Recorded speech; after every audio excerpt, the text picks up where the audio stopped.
Hello students, how are you? Welcome back in my English session. First of all, a brief recapitulation of previous session. In the previous session, I had narrated a story of the emperor and the nightingale who sang very well.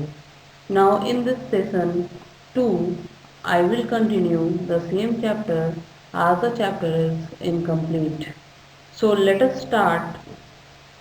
Please open your book and take out page number 5.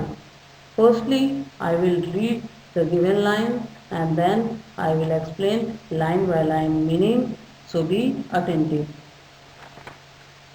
Some days later, a messenger brought a present from the king of Japan. It was a beautiful toy nightingale made of gold and covered with jewels.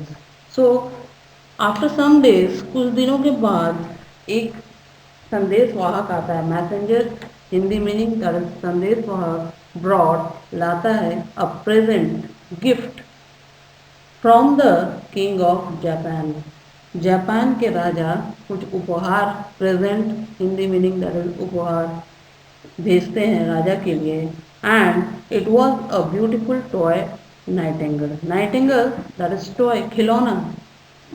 Not, it is not living but non-living, made of gold, सोने का बना हुआ nightingale, a singing bird, and covered with jewels, और बहुत ही मोती जवाहरात से वो सजा हुआ था. The emperor wound up the toy bird and it sang the same song again and again. As it is a toy, वो एक खिलौना था. So again and again the toy bird is singing the same song. Every night the emperor listened to the toy bird's song. The real nightingale felt unhappy and flew back to the forest. हर रात हर रात राजा जो था वो toy bird का वही गाना को सुनता रहता था. इसको देखकर क्या होता है कि जो रियल नाइटिंगेल था वो बहुत दुखी हो जाता, अनहैप्पी, दुखी, और क्या करता है कि वो जंगल में वापस चला जाता है. राजा के महल से वो वापस जंगल की ओर चला जाता है. So turn the page, take out page 6. One day the toy bird broke and no one in the kingdom could repair it. एक दिन क्या होता है कि जो टॉय बर्ड था, जो अनरियल बर्ड था, नाइटिंगेल था, वो क्या होता है, ब्रोक, टूट जाता है. And no one in the kingdom could repair it, और उसको बनाना कोई रिपेयर, उसको मरम्मत करना नहीं जानता था पूरे राज्य में. The emperor became sad. तो राजा दुखी हो जाता है. His only wish was to hear the melodious music of the nightingale again. और वो चाहता था, उसकी इच्छा होती थी, इच्छा होती थी, चाहत होती थी कि वो बार बार वो टॉय बर्ड का स्वीट म्यूजिक को सुने again, bar bar. Years passed and the emperor grew very sick. When the real nightingale heard the news, he flew to his window to sing. कुछ साल बीतने के बाद क्या होता है कि राजा बीमार हो जाता है. Grew very sick, sick meaning that is बीमार हो जाता है. और इस बात की खबर वो रियल नाइटिंगेल को मिलता है. हियर्ड द न्यूज, सुनता है न्यूज, उसको मिलता है news. He flew to his window to sing, और वो राजा के महल के खिड़की पे आकर के मेलोडियस स्वीट सॉन्ग राजा को सुनाता है.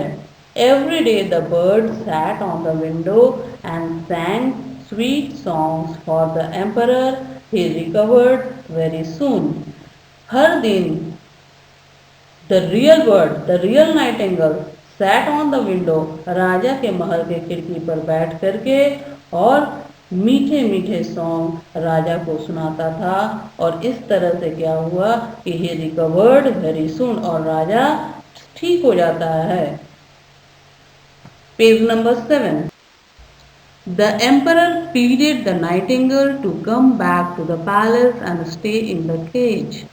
और राजा नाइटिंगेल के पास प्रस्ताव रखता है और उससे बार बार कहता है कि तुम वापस पैलेस महल में आ जाओ और स्टे इन द केज, पिंजड़े के अंदर तुम रहो।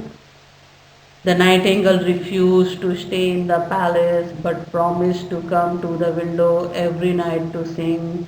So he did. और नाइटिंगेल रिफ्यूज मना कर देता है to stay in the palace, बोलता है I am unable, I will not stay in the palace, but लेकिन I promise to come to the window every night to sing, लेकिन मैं वादा करता हूँ कि हर रात को मैं आपके महल के खिड़की पे आकर आपको मीठे मीठे गाने सुनाऊंगा। और सो ही डिड, और वो ऐसा ही किया। So in this way the chapter over.